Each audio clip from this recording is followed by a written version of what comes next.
Bir gün baba bir turp ekti. Ne dedi? Büyü, büyü turpum. Şeker ol, mühkem ol. Günler geçti, babanın turpu büyüyüp çok büyük bir turp oldu.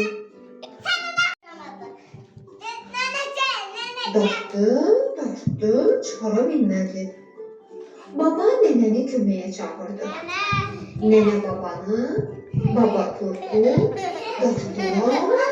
darttılar, çıkarabilmediler. Nene neneni kömeğe çağırdı. Nene babanı, baba turpu darttılar, çıkarabilmediler. Nene toplanı kömeğe çağırdı. Toplan neneni, nene babanı, baba turpu darttılar, çıkarabilmediler. Toplan Mestan toplan neneni, nene babanı, baba turpu darttılar, çıkarabilmediler. Mestan Siçanı kömeğe çağırdı. Siçan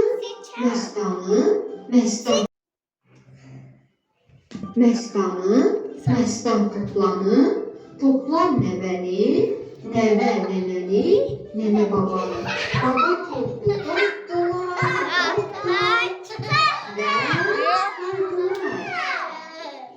Aziz dostumuz, daha çok öğrenmek ve eğlenmek için bizim kanala abone olun.